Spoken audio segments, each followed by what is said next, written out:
Très bien. Bon, bah, bonsoir à tous. Je suis vraiment ravie de vous accueillir. Je vais pas parler très longtemps, mais je vais simplement, présenter le cadre de cet entretien. Donc je suis, Sophie Allais, Édune, responsable, du pôle formation. Hop, j'admets encore du monde, voilà. Depuis 2-3 ans maintenant. À la Fédé et puis, à côté, je dirige une école qui s'appelle Anatsu à Toulouse et j'ai eu le bonheur d'avoir Nelly pendant 3 ans, en stagiaire. Elle a été allègrement, certifiée et de par, ses qualités, d'infirmière psy, de longue date aussi, bah, j'ai eu l'idée de lui poser quelques questions sur son parcours et puis surtout, de comment est-ce qu'elle, pratique le shiatsu au sein du cadre de son cadre de travail et aussi, on va rentrer un peu plus, en deuxième partie sur, les pratiques, les techniques qu'elle utilise, régulièrement. Voilà, donc Nelly, c'est à toi. Mais écoute, si tu veux te présenter aussi, hein, dans ton parcours professionnel, nous dire où tu habites parce qu'on va vite le comprendre, en t'écoutant. Bonsoir à tous, je suis donc Nelly Bortolussi, j'habite dans le Gers, pas très loin de Toulouse. Je suis infirmière en psychiatrie, en secteur de psychiatrie depuis 17 ans. Donc je dépends du centre hospitalier d'Auch. Je travaille non plus en intra, alors ce qu'on appelle un intra, c'est à l'intérieur de l'hôpital. Là, depuis 2018, je suis sur des annexes, des antennes qu'on a sur le département. Donc on appelle ça de l'extra-hospitalier. C'est les suivis donc des patients pour lesquels il n'y a pas forcément une hospitalisation, mais voilà, il y a le suivi avec le psychiatre, bien sûr, psychologue et infirmière. J'ai eu le bonheur en fait de travailler avec des médecins psychiatres pourtant de vieille école, mais très très ouverts sur justement tout ce qui est médecine douce. Donc il faut savoir que au sein de mon CMP, donc le centre médico-psychologique, j'ai un infirmier qui est sophrologue.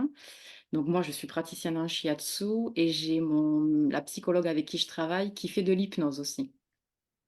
Donc au début de mes années d'études de shiatsu, donc en 2018 avec Sophie, de suite la psychiatre en fait m'a dit: «Beh, fais-toi la main avec nos patients». Donc pour moi, c'était que du bonheur. J'ai pu mettre en pratique les week-ends justement de formation. Et puis voilà, c'est quelque chose qui est devenu, pérenne, hein. Je suis à 80 depuis maintenant 2 ans. Hem, oui, depuis 2 ans. L'hôpital a bien voulu que je fasse un cumul d'activités parce que, beh, voilà, les patients, recevant le shiatsu ont voulu après, me proposer, savoir si les membres de leur famille, les enfants, les connaissances, pouvaient recevoir eux aussi. Mais bon, dans la fonction publique, voilà, il faut une autorisation. Je ne pouvais pas travailler, je dépendais quand même de l'État. Donc ils me l'ont accordé. Donc j'ai voilà 80 en CMP et après j'ai 20 à la maison.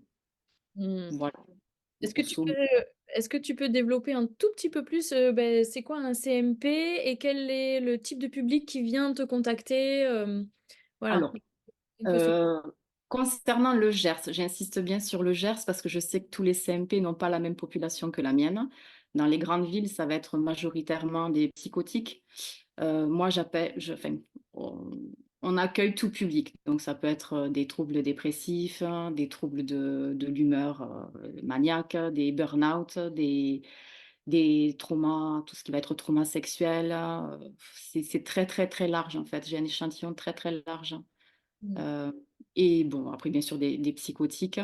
Notre suivi souvent, il s'accorde, avec le médecin psychiatre. On travaille sur prescription du médecin psychiatre. Donc le shiatsu, là, je travaille soit sur son indication à lui, soit avec, ma collègue aussi, psychologue. Voilà. Mmh.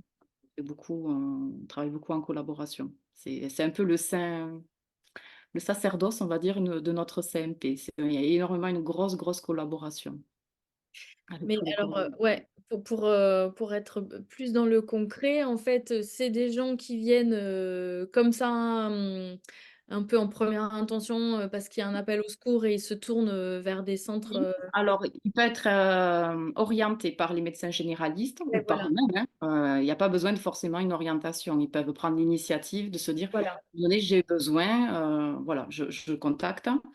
Mmh. Ça peut être aussi par les assistantes sociales de secteur. Souvent, quand elles sont dans des situations de précarité et qu'elles rencontrent des troubles psychiques, voilà, elles orientent ce public-là vers les CMP parce que les CMP, il y a pas d'avance de frais, ça reste gratuit. Enfin, gratuit, je m'entends, hein, c'est la sécu après qui se met en relation avec l'hôpital, mais les gens n'ont rien à payer quand ils viennent nous voir. Aussi bien, voilà, pour un entretien infirmier que psychiatre, que pour de la sophro, du shiatsu. Donc Mmh. moi, c'est ce qui me tenait beaucoup à cœur, de pouvoir justement offrir ces soins-là à un public qui ne peut pas se le permettre financièrement. Voilà. Oui, ouais, ouais, ouais, et du coup, ils viennent, 1, 2 fois par semaine? Enfin, ça se passe comme s'ils allaient, chez un psy lambda? C'est cette régularité-là, hein? Alors oui, oui, oui, après enfin, ça dépend des personnes, mais dans la fréquence, on va rapprocher les suivis quand on sent qu'il y a une situation d'urgence et plus inquiétante, et d'autres, ça va être des suivis qu'une fois par mois, d'autres une fois par trimestre. C'est très aléatoire, hein. Il y en a, je les vois 2 fois dans l'année juste, c'est vraiment pour les rassurer. D'accord. Certains ont besoin de venir, voilà, faire le bilan et valider, un peu leur chemin de vie. Mais bon, l'objectif, c'est vraiment de les rendre autonomes, hein. C'est pas de créer de dépendance, ça, on nous dit bien là-dessus, l'accent à l'hôpital. Et puis ils ont tout à fait raison. Mais oui, c'est vraiment aléatoire. Il y a des gens, je vais peut-être les voir 2 fois par semaine quand je sens que c'est, un peu plus tendu au niveau, Mmh, d'un passage à l'acte, hein, mmh.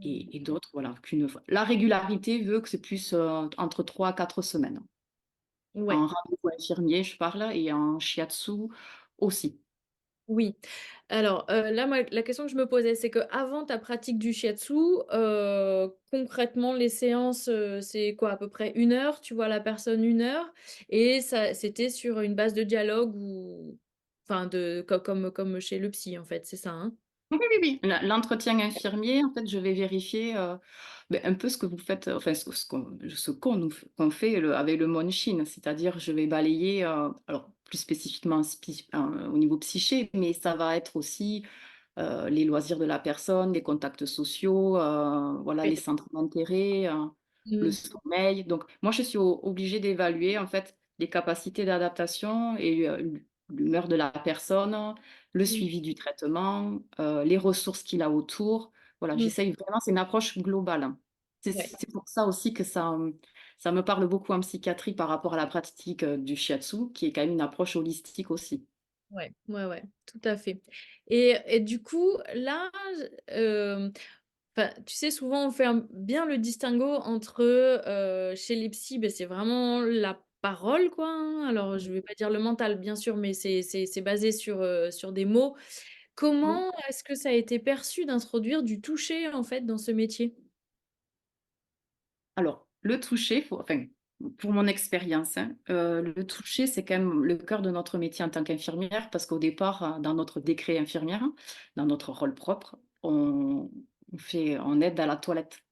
Donc moi, j'ai beaucoup aimé dans mes années, justement en service, en admission, où, justement j'ai aidé, au moment de douche, les patients, il y avait ce toucher et c'était le premier contact, comme quand on serre la main. En fait, souvent, ça donnait une indication. On savait si la personne, voilà, si elle était plutôt en retrait, c'était vraiment un indicateur. C'est vrai qu'aujourd'hui, ça s'est perdu depuis le covid, malheureusement, j'ai envie de dire.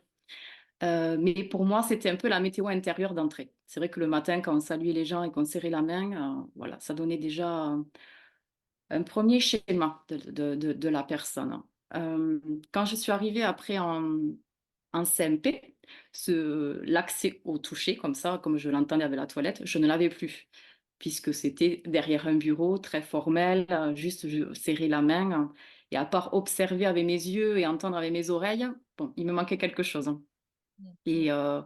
Et ça faisait un moment que je cherchais à rentrer en relation avec l'autre, mais d'une autre manière. Et comme j'aimais beaucoup le toucher, à travers les soins d'hygiène, je suis allée, explorer en fait, au niveau, beh, qu'est-ce qu'il y avait comme toucher thérapeutique? Alors, j'avais regardé la réflexo, mais, c'est pas ce que ça ne me convenait pas et c'est vrai qu'en regardant par rapport au shiatsu et notamment le zen shiatsu, il y avait toute cette dimension émotionnelle et pour moi, c'était une évidence en fait que c'était, à associer avec ma pratique en psychiatrie. Mmh. Voilà Ouais, comment petit à petit je suis venue, et ouais. au gré des rencontres aussi. Oui, oui, oui, tout à fait. Ouais, ouais. De cet aspect-là, j'entends bien, mais, la question, elle portait aussi sur, comment dans ce cadre-là, le toucher est perçu, en fait. Tu vois, par rapport à ouais, le côté institutionnel. Alors, j'ai entendu que ton psychiatre était très ouvert, mais quand même, tu vois, on pourrait dire que la sophro, c'est un outil, mais qui reste encore, sur un dialogue verbal. Tandis que là, introduire un contact physique, comment ça a été perçu par tes collègues, par ta hiérarchie ou enfin, tu vois, par ton entourage professionnel? Est-ce que ça a été, facile, un peu méfiant? Enfin, comment ça s'est Alors, passé? concernant les collègues, ça a été très bien accueilli. Ce que j'ai proposé, c'était de leur faire découvrir. Mmh. C'est ce que je fais découvrir aussi à mes étudiants infirmiers. On accueille régulièrement des étudiants infirmiers et le shiatsu, c'est très difficile à décrire tant qu'on ne l'a pas reçu. Et donc souvent, je leur dis: «Voilà, vous ne pouvez pas assister à une séance comme c'est le cas en sophrologie, mais par contre, vous allez en recevoir une». Et en fait, pour faire comprendre aux gens autour avec qui je travaille, hein, qu'est-ce que c'était, qu'est-ce que ça pouvait apporter, en fait, ils ont tous reçu. Ouais, Voilà. C'est des on fois, est ça dans épargne le beaucoup de dialogue, salive.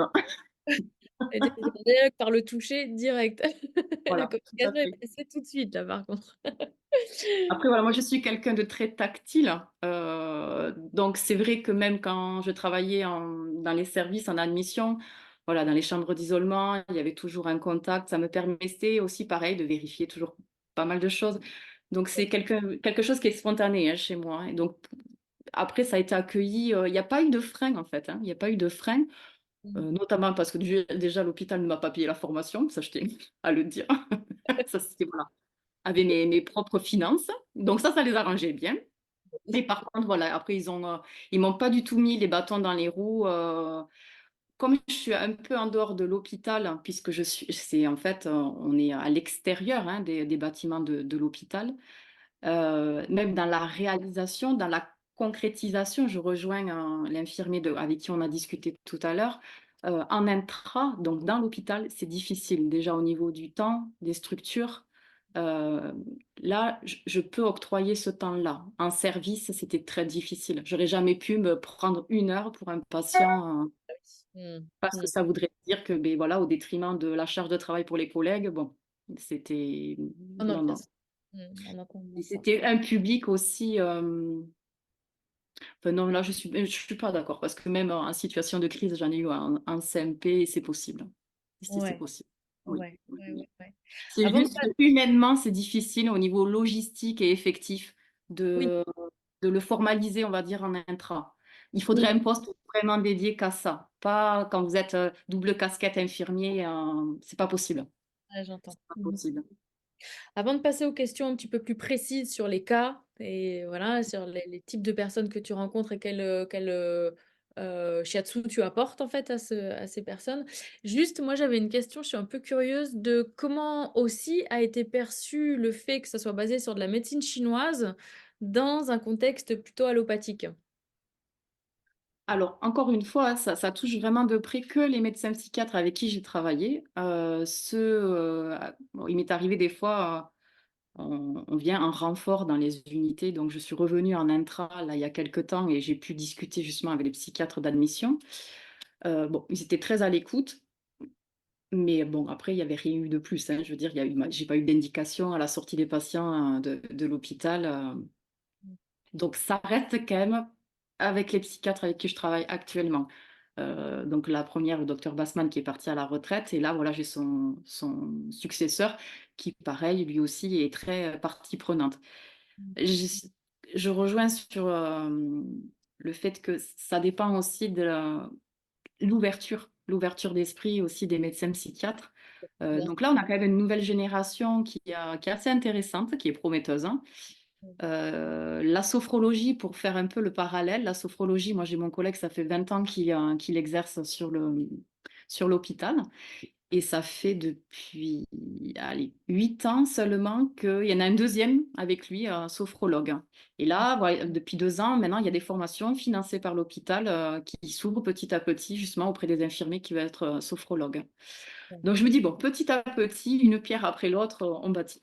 Voilà, c'est Ouais. donc c'est une entrée en matière assez timide, Mm. mais elle reste constante. Et c'est ce qui me rassure aussi, surtout là, avec l'ouverture à envisager. Alors, on a une équipe dédiée au judiciaire en psychiatrie. Donc, c'est ben, voilà, tous les auteurs de violences sexuelles et la partie victimologie. Et là, justement, cette équipe-là m'a approchée pour savoir justement si je voulais pas travailler avec eux sur le public des victimes en shiatsu. Mm. Et donc là, les cadres supérieurs sont partie prenante sur ce projet. C'est innovateur en France. Donc bon, voilà. Là, je peux pas trop vous en dire plus parce que ça va se passer là dans le prochain trimestre. En tout cas, ouais, Ouais. c'est comme tu dis, c'est vraiment très, très prometteur. Ça, c'est vraiment bien. Et du coup, tac, je rebondis sur le style de public auprès de qui enfin, auprès desquels le shiatsu est bien accueilli. Parce que tu vois, là, je me dis, dans ma tête, bon, des victimes de viol, passer par le toucher, c'est peut-être pas si simple.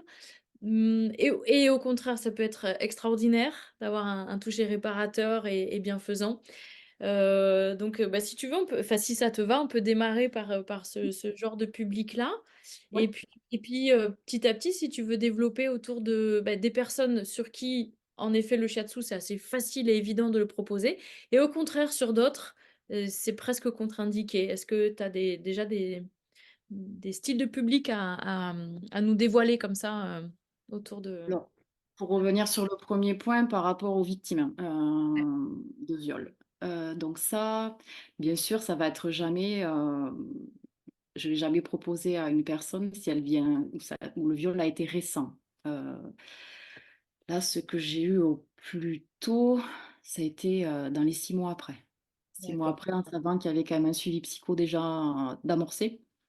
Euh, le shiatsu, je le propose aux gens jamais au premier rendez-vous, hein, en CMP. J'évalue avec eux, j'essaye d'évaluer un peu leurs besoins, voir un peu les réticences qu'il peuvent y avoir. Donc, en fonction, souvent, ben, je vais diriger d'abord peut-être en sophro. Quand je vois qu'il y a quand même de gros, gros dossiers, on va dire, entre guillemets, avec des histoires de vie très, très chargées, j'amorce d'abord avec la psychologue et après, moi, j'interviens souvent en second temps. Jamais en première intention, on évalue, on le discute souvent en équipe, euh, où je vais intervenir. Ça va être par exemple avec la psychologue quand il va y avoir des résistances dans la psychothérapie, justement par rapport aux victimes de viols, il peut y avoir des choses complètement verrouillées. Et donc là, voilà, elle va commencer, une fois que l'alliance est créée, elle va commencer après à me l'indiquer en shiatsu. Donc souvent, la première séance, ça va être plutôt un soin à l'écharpe. Donc Mhm. le soin à l'écharpe, c'est quelque chose que j'ai appris avec Sophie. C'est un soin, on appelle ça le soin rebosso. C'est un soin très enveloppant où on vient avec une écharpe saisir les articulations des personnes. Donc la personne, elle est allongée sur un futon aussi, hein.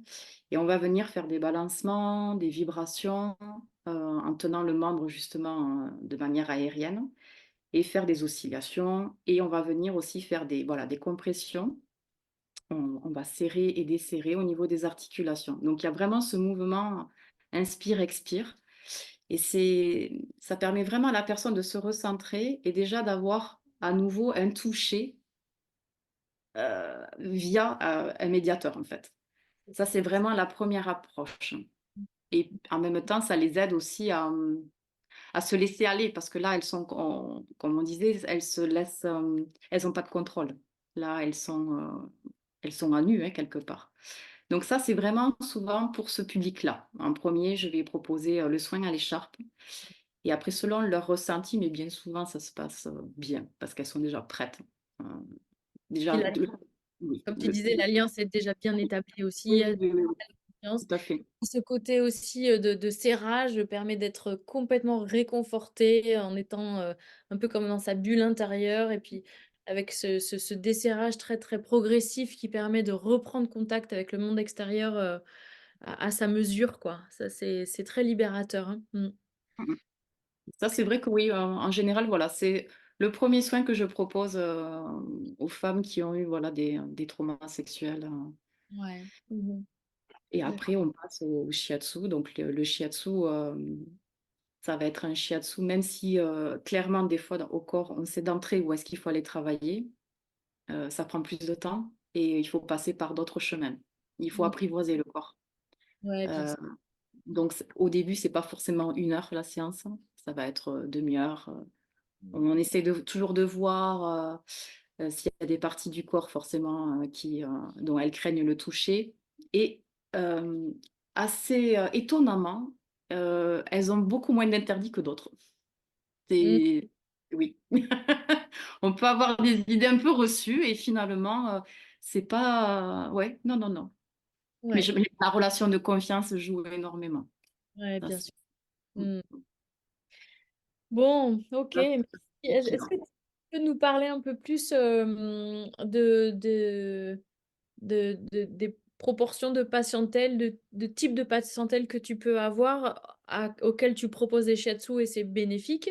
Et puis Oui. d'autres types de patientèle où là, tu toucheras pas et pour quelles raisons? Alors, ce que j'ai en suivi actuellement, là, on va dire, en ce moment, je dois avoir une quinzaine de patients en suivi.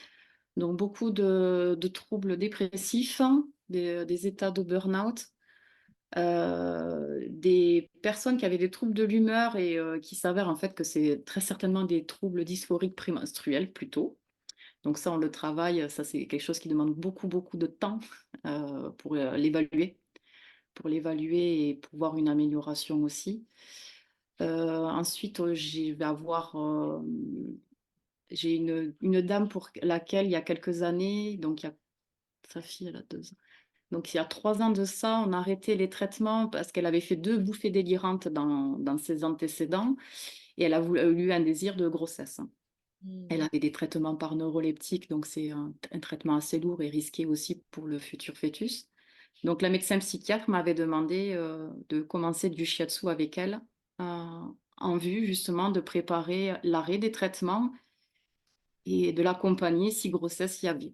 Et en fait, Mmh. elle est tombée très rapidement enceinte au bout d'1 mois après l'arrêt et donc j'ai eu la chance vraiment, de l'accompagner sur toute la grossesse, donc je la revoyais 1 fois par mois, et après la grossesse, aujourd'hui je reçois aussi sa petite fille, à la maison et ça a permis, de maintenir une homéostasie, on va dire, sans traitement. Bon, aujourd'hui, là, on est en train de renégocier sur, réintroduire un traitement. Bon, il y a eu plusieurs facteurs, autour Mmh. de son environnement qui l'ont déstabilisé. Mais voilà. Et pourtant, c'était une personne où on se disait: «Non, je sais pas si ça va tenir», et le fait qu'elle le fasse de manière accompagnée, après, encore une fois, hein, il y a vraiment la relation thérapeutique de confiance qui est très, très importante. Parce que vous voyez, là, même elle avait des réticences, à reprendre le traitement, mais il y a quand même ce respect, cette confiance de dire le professionnel, voilà, elle m'a accompagnée, elle sait que si on peut faire un moindre, je vais travailler à ça, mais qu'il y a des moments, on est obligé aussi de passer par les traitements.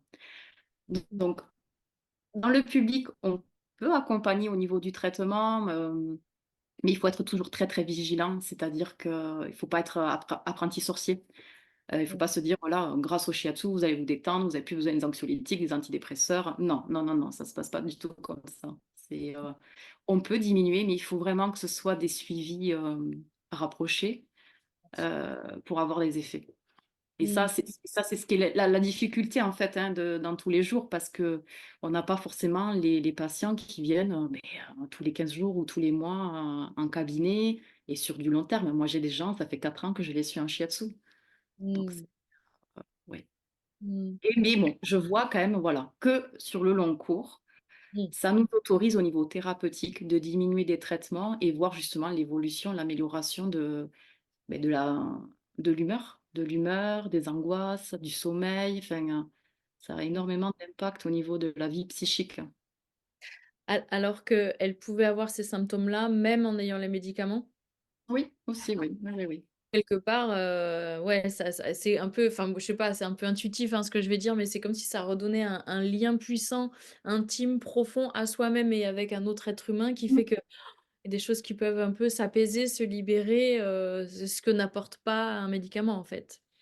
Moi, je leur présente vraiment le shiatsu comme un rendez-vous avec eux-mêmes, Ouais. quand ils viennent me voir, et c'est vraiment ça, c'est vraiment un moment suspendu où, beh, voilà, comme ça se fait dans le silence, il y a cette écoute, intérieure et la réappropriation aussi quand même de son corps qui n'est pas que douleur ou que symptôme sur ce moment-là. Mmh. Donc ça leur montre aussi la possibilité qu'ils peuvent aussi exister au-delà d'une plainte, quelle qu'elle soit, que ce soit une plainte psychique ou corpo. Bien sûr et justement, je rebondis sur ce que tu dis, comme c'est un rendez-vous avec eux-mêmes, mais bien souvent, dans les troubles psychiques, on a du mal à rester seul avec soi et c'est compliqué la relation à soi-même. Comment c'est perçu durant ces séances-là, du coup? Alors, quand je dis avec soi-même, c'est parce que souvent, ils sont que symptômes, hein. C'est-à-dire qu'il y a comme une dissociation, c'est-à-dire ils vont être dans la somatisation Bien sûr. et voilà, le psyché n'est pas en lien forcément avec le corps, enfin, ne fait pas qu'un, si tu veux. C'est pour ça que souvent, le shiatsu ou d'autres, soins corporels, hein, permet justement cette réassociation, de l'esprit avec le corps, Mmh et et ça, ils le vivent justement, hein. Et enfin, souvent, c'est très rigolo parce que rien que de rentrer dans la salle et se mettre sur le futon, déjà, ils sont détendus des fois. Il y a un conditionnement qui se fait dans la répétition quand même. c'est ça. Et comment est-ce que tu as quelques témoignages de comment est-ce qu'ils peuvent exprimer, l justement cette réalliance entre le corps et l'esprit, Hem, Souvent, ils me parlent comme s'ils étaient fragmentés. Ah ouais. Mmh. Alors, ça fait très psychotique, mais on n'est pas dans la psychose, hein. Heu, où ils se disent, voilà, par exemple, pour la première séance de shiatsu, ils disent: «Mais j'avais oublié certaines parties de mon corps». Donc Mmh. c'est vrai que c'est assez révélateur, de ce que le soin corpo peut apporter justement, hein, au niveau du ressenti chez les patients. Mmh mh. Pardon, excusez-moi, j'ai mon chien qui arrive.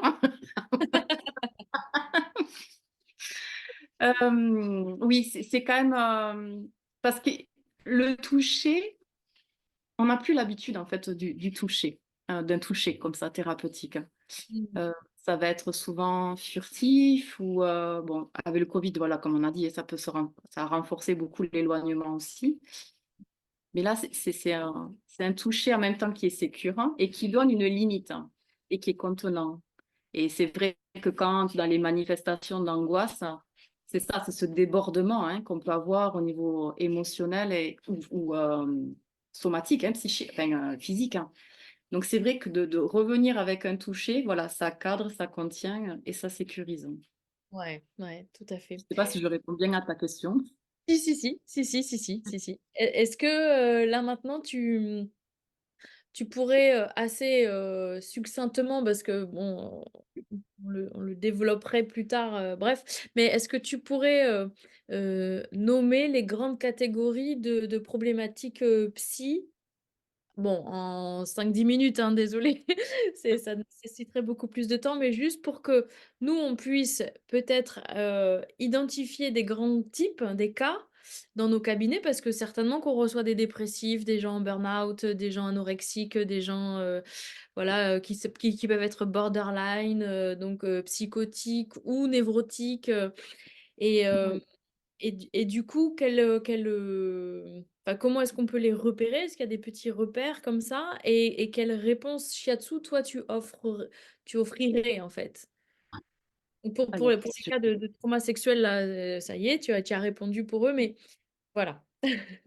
Alors, concernant le public des psychotiques, donc moi je ne fais pas de shiatsu, aux psychotiques. Pourquoi? Parce que, heu, après la séance, je ne suis pas là pour les accompagner derrière. C'est-à-dire je ne suis pas chez eux, je vais pas voir les effets, que ça peut entraîner. Ça se ferait plutôt, vous voyez, en intra, dans les unités d'hospitalisation avec une équipe encadrante. On sait que les psychotiques ont un rapport au corps, où tout est morcelé avec, donc toujours un fond, où, il peut y a enfin voilà, où le délire est présent, Donc ça pourrait peut-être le faire émerger ou pas, mais je m'aventure pas, le médecin psychiatre non plus. C'est vrai que là-dessus, c'est pas le public que j'ai en CMP. Comment est-ce qu'on Concernant hein? comment est-ce qu'on reconnaît un psychotique? Alors, beh, parce qu'il va avoir un discours très, très délirant, complètement déconnecté avec, la réalité. Il peut y avoir une agitation, D'accord, d'accord. psychomotrice, des idées qui fusent très, très vite, Ouais, après, ou une certaine froideur aussi. Des fois, les gens peuvent être très, très froids, une froideur affective. C'est oui. plutôt ça, au niveau des affects. Mmh. D'accord, OK. C'est très difficile pour moi justement de tout vous détailler parce que c'est très, très large la psychiatrie, mais dans les Ouais, grandes lignes, voilà, c'est celle-ci, d'accord. concernant les psychoses. OK. Pour les Bon. dépressions, le public que j'ai en dépression, donc souvent elle va être associée, beaucoup d'anxiété. Donc ça va être, voilà, le travail va s'axer surtout sur ça, sur l'anxiété. Déjà de traiter en fait les manifestations qui se présentent aussi. Mmh. C'est des suivis longs, très longs. Il faut que ce soit complémentaire, donc le traitement, mais pas que. Après, il faut voir voilà, tout ce que la personne arrive à mettre en place autour, les psychothérapies. Voilà, dans tout ce qui va être dépression et aussi burn-out, ça va être la complémentarité en fait des outils à utiliser qui vont être justement salvateurs pour la personne.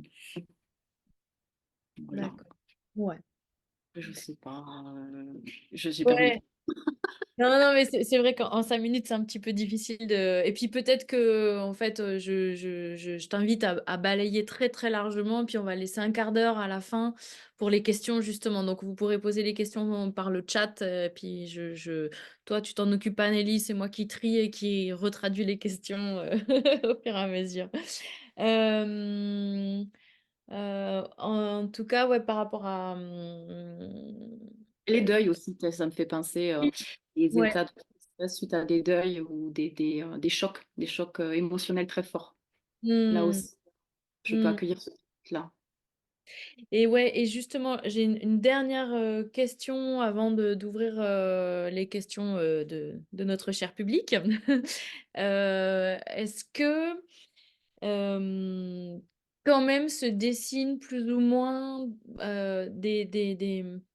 des traitements au shiatsu, qui reviennent, quoi? Parce que je suppose, là, quand tu m'as parlé des psychotiques, c'est évident que c'est tous les symptômes du chêne complètement atteints. Complètement, complètement. Puis après, bah, il y a des degrés et quand tu parles de dépression, bien sûr qu'on pense à l'eau. Donc est-ce que cet axe, au feu est récurrent dans tes séances? Complètement. Est-ce qu'il y a d'autres choses comme ça récurrentes? Comment tu procèdes? L'axe au feu revient quand même, très régulièrement, travailler beaucoup l'ancrage, énormément l'ancrage. Mmh. Souvent les gens sont beaucoup dans leur mental et pas assez dans leurs pieds malheureusement. Donc c'est vrai qu'avec le shiatsu, venir travailler, sur les membres inférieurs, les pieds, ça aide énormément. Ils ont besoin d'être nourris, bien souvent, c'est ça qui ressort. Les reins, l'énergie des reins, il faut tout le temps la soutenir. C'est bon, déjà par rapport à l'énergie vitale, mais pas que. Souvent, il y a quand même le capital, l'héritage familial. Dans les histoires de vie, justement, ça fait partie de notre recueil, mais on peut justement voir aussi que ça revient bien souvent, ça ressort, voilà, l'héritage familial, qu'il y a des répétitions par rapport aux membres de famille, hein. Ouais. Et après, le hara. Le hara, ça, le travail du hara, je réponds à la question qui est apparue tout à l'heure, hein, ouais, la rate, bien sûr, ça, c'est des trucs un peu bateaux hein, que je vous dis, mais c'est ce qui ressort quand même principalement. Et j'y Bon, du coup, là, ici, souvent, là, ça va être bien verrouillé, donc il y a besoin souvent de bien dégager, mmh, de refaire circuler. mmh, Euh, c'est vrai qu'après, le juste conseil que je donne, parce que c'est difficile de responsabiliser les gens, ça va être plus des exercices de respiration, uniquement.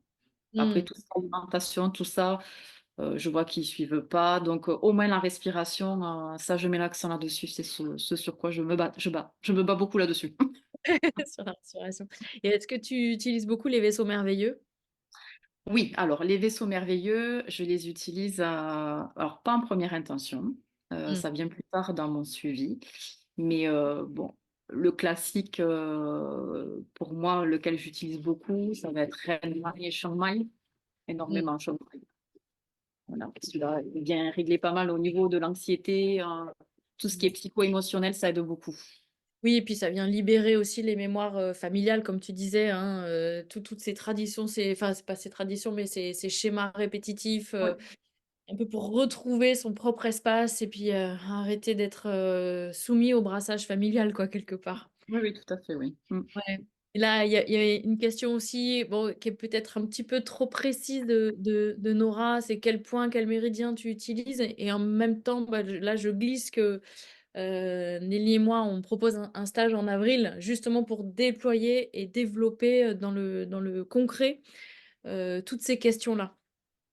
Donc, là, on pourra répertorier, de manière beaucoup plus, développée et précise, les pathologies et les points, les méridiens à soutenir, à venir stimuler ou apaiser, et il y aura plus de réponses concrètes, à ces questions-là.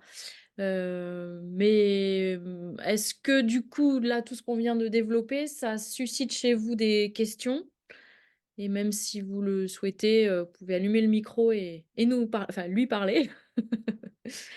Poser des questions à Nelly si ça vous a inspiré.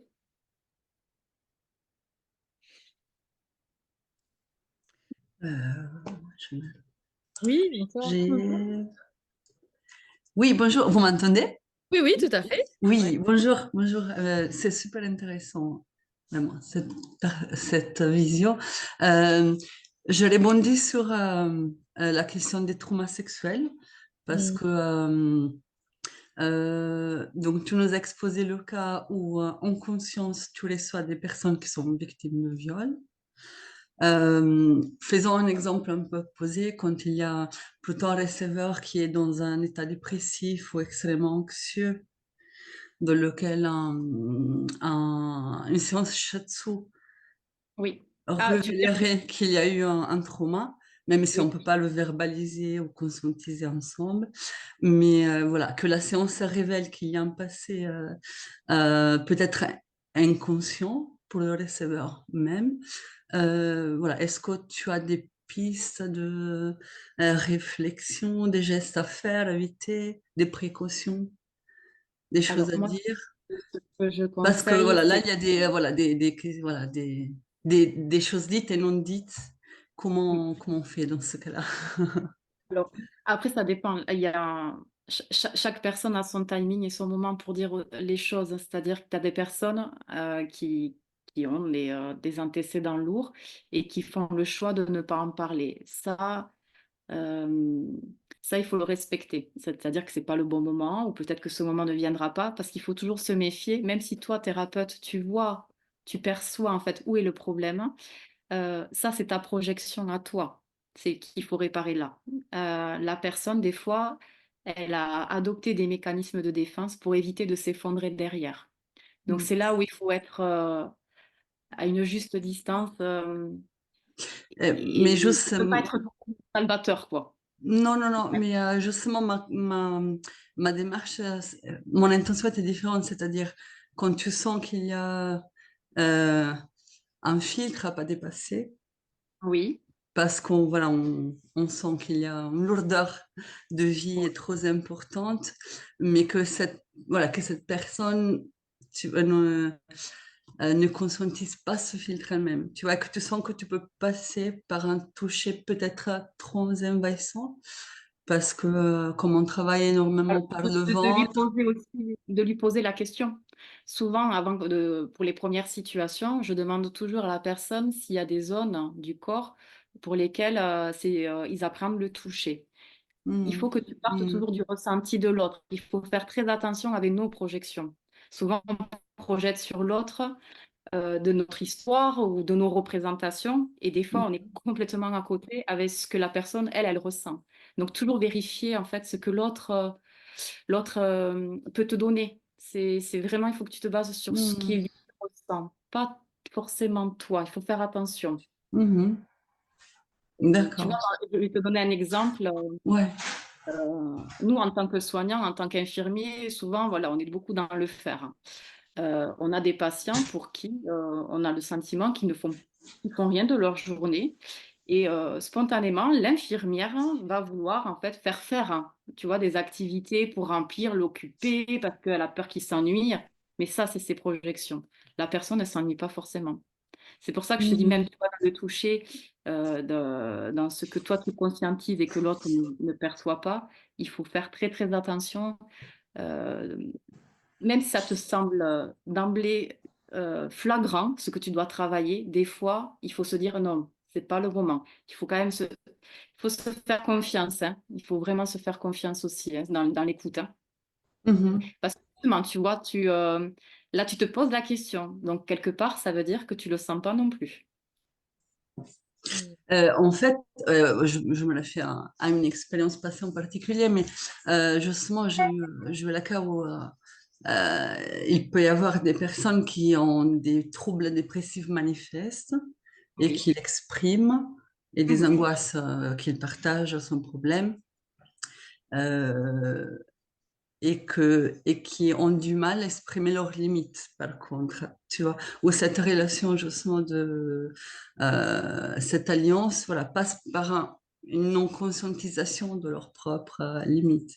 Et c'est ce levier-là, en fait, justement, qui me pose question, parce que je me dis toujours comment être dans la juste, voilà, dans la juste distance, et faire attention à des cas qui sont particulièrement, voilà, à risque ou sensibles. Après, Tu souvent, vois, parce voilà, que pas tout le monde est capable justement d'exprimer les zones aussi aveugles de leur corps, parce que bah, c'est pas conscientisé. oui. Et dans ce cas-là, voilà, comment on peut faire doublement attention. Alors, C'est ça quand en tu fait. C'est perçois qu'il y juste. a une envie de l'autre, hein, de le travailler, il te faut plutôt orienter aussi en association avec justement un thérapeute, un psychologue ou le CMP de proximité. Hmm, Souvent, c'est vraiment l'association de la psychothérapie et le corpo qui va faire cheminer, hein, la personne. Enfin, hmm.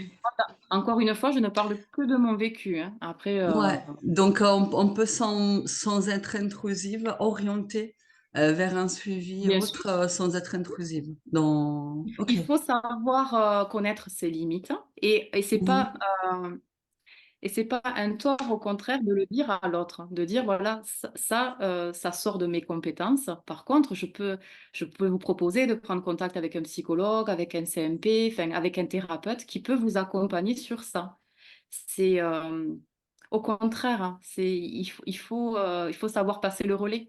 Et c'est comme ça que c'est plus complémentaire. Tout à l'heure, on parlait d'une prise en charge holistique. Donc, chacun amène en fait son pierre à l'édifice, hein. Toi, avec ta pratique, et peut-être cette psychothérapie, elle pourrait être utile justement à la personne. Mhm. Ok. Ouais. Oui, puis juste pour rebondir, il me semble que le shiatsu aide vraiment à définir les limites de qui on est, de soi par rapport au monde. Je trouve que ça aide beaucoup à redéfinir ses propres frontières et ses propres limites. Ça, c'est un des grands bénéfices du shiatsu aussi. Est-ce qu'il y a d'autres questions? Est-ce qu'il y a, parmi tout ce qu'on a développé, il y a des sujets que vous aimeriez développer un peu plus? Parce que si... Moi, Oui, vas-y. Ouais. ouais, j'avais une question parce que toi, tu es infirmière au départ Oui, tout à et fait, donc oui. Ça fait formée en 10. shiatsu, donc tu as intégré le shiatsu dans ta pratique infirmière. Tu as pu introduire le shiatsu via ta pratique infirmière. Est-ce que les CMP, par exemple, sont ouverts à ce que des praticiens shiatsu qui ne sont pas infirmiers intègrent Non, le fonctionnement? Ok, non, on fait pas du tout appel à des intervenants extérieurs. derrière. Ok. Mm. Mm. Et encore pire en milieu hospitalier, je suppose. Enfin, en intra. Oui, oui, oui, oui, oui. Voilà, c'est encore plus fermé Oui, en intra qu'en oui, extra.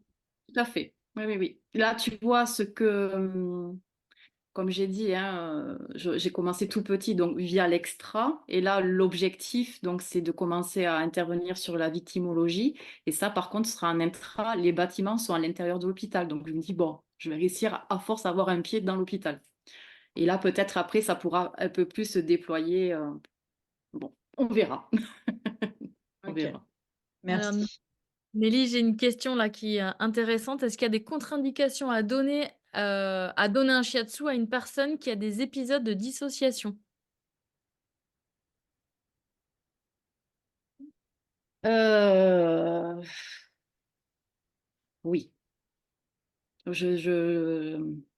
Alors, ça dépend le degré de dissociation, mais il faudrait d'abord vérifier si la personne elle a un traitement. Quel type de dissociation? Est-ce que c'est lié à un traumatisme ou c'est plutôt au niveau psychotique, hein? Est-ce que c'est délirant? Voilà, parce on peut être dissocié suite à un trauma, hein, on a vraiment cette dissociation qui peut apparaître à ce moment-là, ou bien dans la maladie psychotique, hein.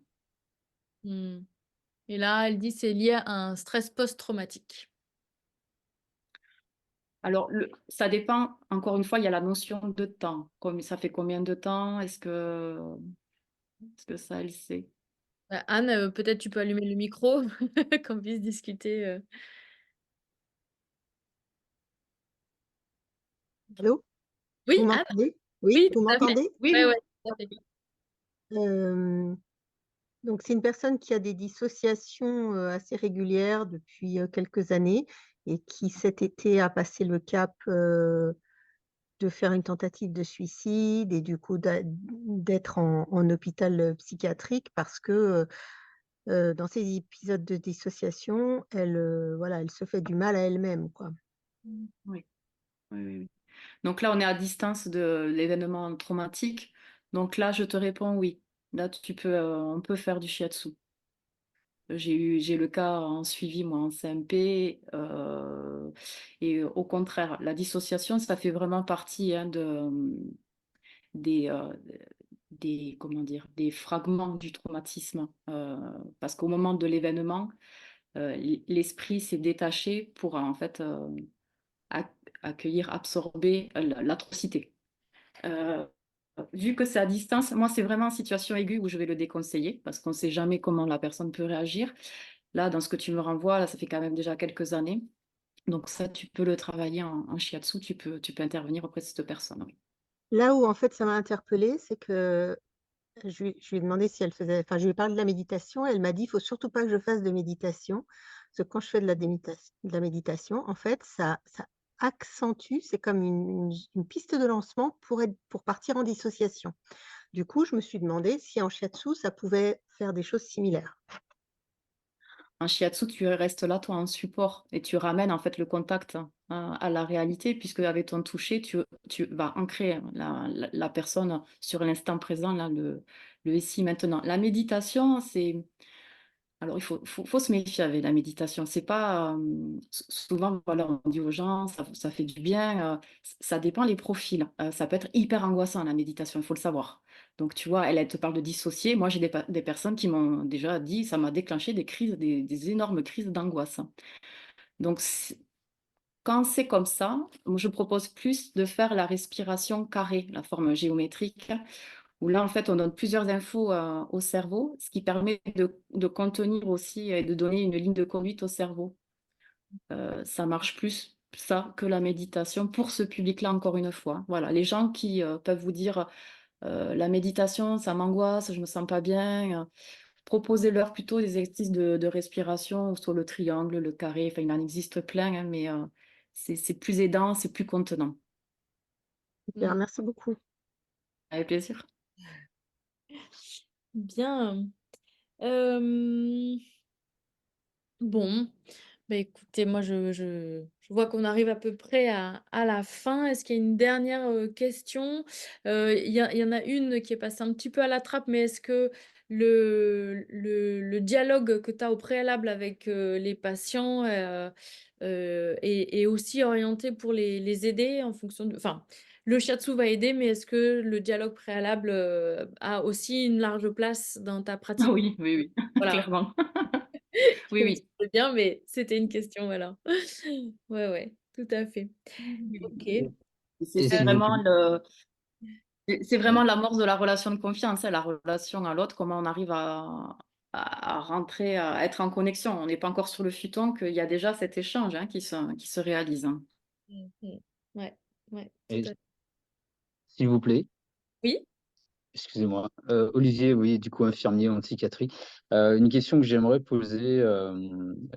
poser aussi, c'est de savoir un petit peu quelle pratique vous avez et ce que vous préconisez dans les troubles du comportement alimentaire avec, si voilà, vous avez eu à suivre des patientes, notamment dans le cas d'anorexie ou des voilà, tout ce qui est problématique, de comportement alimentaire avec, le rapport au corps forcément qui doit être très particulier et puis, avec des personnes qui, fatalement ont des amaigrissements importants et du coup, pour le coup, le contact, comment, quel retour vous pourriez me faire de ce J'ai côté eu du très sport? peu de suivi d'anorexiques, en CMP. Là, de mémoire, j'ai eu qu'un seul cas en shiatsu, pour laquelle le suivi a duré 6 mois, et s'est arrêté du jour au lendemain. Ça, voilà, ça fait partie aussi voilà, du travail en CMP, hein. Des fois, les patients arrêtent le suivi et il faut accepter, voilà, qu'il y ait cet Ouais, arrêt. La concernant, étonnamment, elle acceptait le toucher. C'était plus moi au début, je vous dirais, qui était impressionnée sur la maigreur, euh, les appuis, tout était à mesurer, surtout que j'étais au tout début de ma formation. Donc c'est vrai que j'avais je me mettais beaucoup de pression quand je savais que je l'avais, parce que je me disais, et là, c'est là où je parle encore des projections, où je me disais, oh, est-ce qu'elle va accueillir et tout ça, est-ce que je vais pas être intrusive, enfin, et, et en fait, elle m'a jamais fait de renvoi là-dessus. Non, elle a jamais été mise à mal par rapport aux pressions ou par rapport à le fait que je lui touche toutes les parties du corps. Parce que c'est vrai que la maigreur au niveau du sacrum, enfin, là, vous touchez les os, hein, c'était vraiment ça, hein, directement, hein. Il y avait ouais, très très peu de chair, hein. C'était surtout les os, avec beaucoup de sensations de froid partout. Moi, je sais que ça me mettait. C'était des séances qui me remuaient quand même, oui. Mmh. Parce que mais déjà, quand la personne, bon là, je sors un peu du contexte shiatsu, mais le fait qu'elle soit allongée, sans bouger, j'avais l'impression d'avoir un cadavre. Mmh. mmh ouais. Et après, non, c'est la seule situation que j'ai eue de personnes anorexiques. Après, j'en ai pas eu. Est-ce qu'elle t'a fait un retour positif entre le shiatsu et le fait qu'elle aille mieux, qu'elle mange un peu plus? Parce qu'on a envie de Non, savoir. non, elle était toujours dans l'hyper-contrôle, ça, et même pendant la séance, hein, c'était, donc elle gardait les yeux ouverts et fixes, hein. C'est pour ça que des fois j'avais l'impression vraiment que ça remontait un cadavre, hein, c'était perturbant. Euh, elle disait qu'elle sentait, alors pour reprendre ses mots, c'était de se dire qu'elle avait un autre schéma de son corps. Mmh. Euh, Quand je lui demandais d'expliquer, c'était difficile pour elle, hein, de me l'expliquer. J'ai pas tout, enfin, c'était son ressenti à elle et j'arrivais pas forcément en fait, à me l'approprier. Mmh. Mmh. Mais j'étais étonnée parce que c'était une dame que ma collègue avait en suivi infirmier et quand elle a su que je faisais du shiatsu, c'est elle qui a demandé en fait savoir si je serais d'accord pour faire des séances sur elle, hein. Mmh. Donc souvent, on amorce plus, nous, à demander pour les patientes anorexiques. Je vois en intra dans le travail, voilà, c'était plus nous à leur proposer des soins. Et là, c'était d'elle-même, elle a voulu essayer. Donc ça a tenu 6 mois. Mmh. Mmh. Voilà. Je sais pas D'accord. si j'ai répondu. Oui, c'est super, merci beaucoup. Et une dernière petite question, il y a un échange avec les personnes sur, qui serait la question, que vous pratiquez probablement de ce qu'ils attendent du shiatsu, qu'est-ce qu'ils attendent? Et une question qu'on pourrait leur poser du style: «Qu'est-ce que ça pourrait changer pour vous?» et en quoi vous pensez que, voilà, le patient Alors, peut pouvoir se livrer là-dessus? Ouais. Au départ, je te dirais qu'ils n'ont pas d'attente parce qu'ils ne savent pas du tout ce que c'est. C'est vraiment tout nouveau pour eux. Après, sur le long cours, hein, pour les gens que je suis là depuis pas mal d'années, euh, bon, moi j'ai vu ouais, des profils de personnes qui se sont plus affirmées auprès de leur famille, qui ont fait des choix de vie, euh, qui ont eu ben, voilà, tout ce qui est au niveau anxieux, que ça a été diminué, des troubles du sommeil améliorés.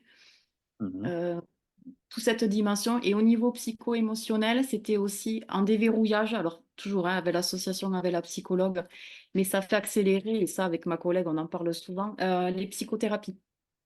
Voilà, il y a des fois, il y a des moments où elle a des résistances, donc du coup, on en discute. Et c'est vrai que avec le shiatsu, elle peut accéder à des choses qui auraient pris plus de temps.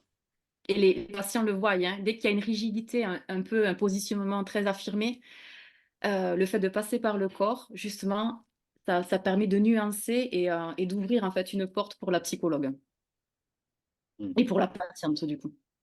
Mhm. Et Très pour bien. toi aussi, du coup, parce que Et pour moi aussi. ouais, ouais, Ouais, moi, ouais, qu'est-ce que j'aime quand les patients me disent, enfin, ou les louchas me disent qu'ils ont un suivi psy à côté. Bon, déjà, moi, ça m'enlève un tout petit peu de pression parce que je me dis que je suis pas la seule référente santé qui le consulte. Et aussi, je sais qu'il va y avoir un peu cet effet ping-pong entre le toucher et des déblocages plus ou moins inconscients qui sont aussi, qui vont pouvoir se mettre en mots chez la psy. Et je trouve que ça améliore et c'est une magnifique alliance thérapeutique autour de quelqu'un, quoi, hein, entre psy et shiatsu. Ça se combine vraiment à merveille. Bien, bah écoutez, si vous avez d'autres questions, enfin là, je pense qu'il est 8 heures. Bon, c'est vraiment une grande question qui vous brûle les lèvres, allons-y, mais sinon, peut-être que c'est le moment de se dire au revoir, d'aller manger la soupe. Et merci beaucoup. Merci. Ouais, Si. merci beaucoup à tous Merci. d'avoir été C'était super. présentes et présents autour de ces grandes questions-là et j'espère que ça va pouvoir vous donner plus d'allant et de confiance sur les effets positifs aussi sur ces troubles psy qui peuvent parfois être un petit peu impressionnants, mais on a une action vraiment positive avec le shiatsu, hein, sur ces troubles-là. Donc ça, gardons confiance et aidons nos prochains. Merci beaucoup. Merci. Merci beaucoup. À vous. Bonne soirée.